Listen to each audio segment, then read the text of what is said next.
Hello. Hi, I'm Anushka if you're new here. And I just be posting random things at this point. But I'm doing a little study with me just because I need to actually study and I feel like this is going to make me study a bit more. Let's see. So today I am looking at, well, I looked at a lot of stuff, but right now I am looking at stroke and just, I think it's just like neuro things in general. So, conditions affecting the neural nervous system and pharmacotherapy. So, like meds related. Not a lot of meds for this, thank God. But yeah, so I was looking at disease and approach to management. So, when you're diagnosing, so specifically looking at TBI, traumatic brain injuries, when we're looking to diagnose it, we're going to look at the history. We're going to do a physical examination. We want to do the Glasgow Coma Scale. So we want to basically assessing for their neurostatus. Are they alert and oriented? Can they follow commands? Um, can they respond to like painful stimuli? So the Glasgow Coma Scale, anything below an 8 is usually oh, yo, this thing does not hold well at all. I don't know why I keep using it, like this like little sticky pad thing that I really stay trying to use because I got it and it stays on, but it doesn't stay on for long. I don't know why. But yeah, like I was saying, we can do a head CT, MRI because we want to see if there's anything going on in the brain. Do we have like a contusion, any bruising on the brain? Concussions we would not see on an MRI. Concussions we can only know if someone has a concussion based off of like the symptoms and what they present with and knowing like what they were doing like prior. I'm really trying to make this stick, guys. Prior, but CT and MRI can show us like if there's any like tumors, compressions, bleeding, lesions, like all that fun stuff going on. And we want to be monitoring for intracranial pressure in the brain. Um, Treatments, well, rest for sure. Analgesic like acetaminophen, we wouldn't want to give NSAIDs because they increase the risk of bleeding. So like no NSAIDs, no um aspirin. Hello. We can do cold compress. What am I talking about? Oh my gosh, rude. I'm talking about traumatic brain injury. That is what I'm talking about. So we can do cold compress, osmotic diuretics. So the osmotic diuretics is if there's any like edema, like swelling within the brain, you would give that because it's going to reduce the cerebral edema. Thank you, guys. Make sure you are liking this live and you subscribe. But oh, this is really gonna irk my patience today, and I don't want to grab my tripod. Hi, hello. Oh, sorry, that's my hand, guys.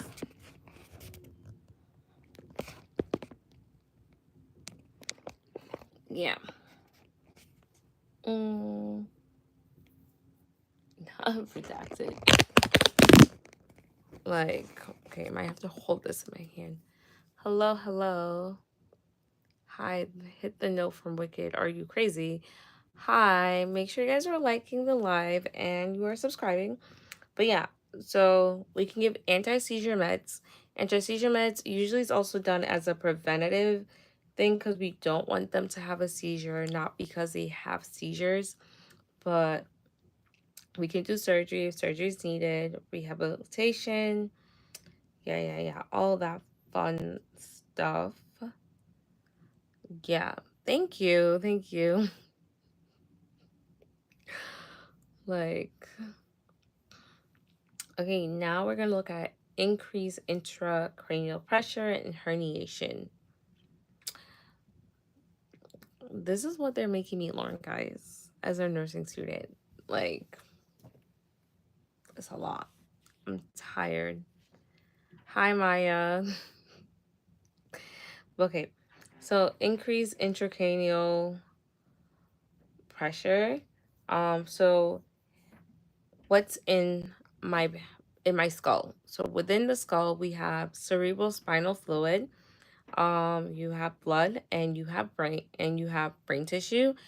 Because these are all within your skull cannot expand, right? Our skull cannot expand to accommodate and increase in any of these things. So when there's more things within the skull, it's causing the pressure within our skull to be increased. So if there's bleeding in the brain, there's obviously more fluid than there should be. So the pressure within my skull is going to be higher. Same thing if like there's swelling of the brain tissue, right? That's taking up more space. That's going to cause increased intracranial pressure. Okay, but our brain does have a compensatory mechanism where it can helps to auto regulate everything that is going on within our brain. So yeah, it reduces the volume of other contexts such as the blood and cerebral spinal fluid. Cannot really do anything about the brain tissue. Your brain is your brain. We cannot control and shrink our brain, but we can reduce the amount of blood and reduce the amount of cerebral spinal fluid to maintain proper cerebral perfusion. Per. Okay, great. Now, cerebral autoregulation is that mechanism that is working to keep our intracranial pressure at a constant, right? So when increased blood flow, the cerebral autoregulation is what's going to kick in to make sure perfusion stays the same despite that change in our blood pressure. Okay, so it does that by altering the diameter of the intracranial blood vessels. So if we have more blood coming from our body to our brain, it is going to vasoconstrict to decrease blood perfusion versus if there's reduced blood flow to the brain, it's going to vasodilate so the blood is like perfusing faster. So that's how it does that. But what it does, the vasoconstrict or vasodilating, is going to depend on what is coming from our body to the brain. hmm Designed to maintain a constant blood flow during changes in cerebral perfusion pressure. hmm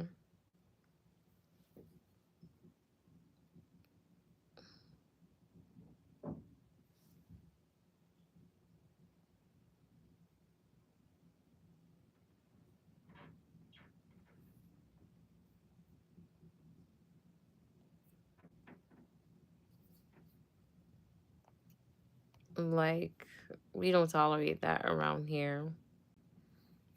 Mm-mm. Yeah. But, mm-hmm. Okay.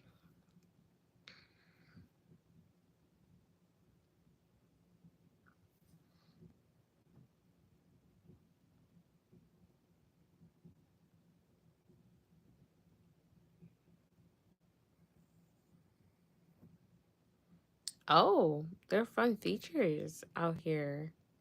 Whoa. Oh my God.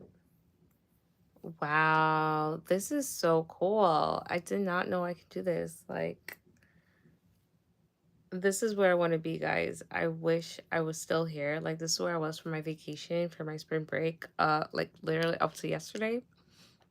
Want to go back so badly. Yeah. How do I get it off though? Huh.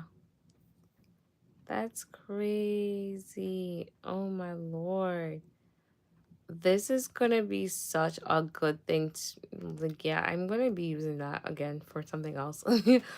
But purr, purr, purr.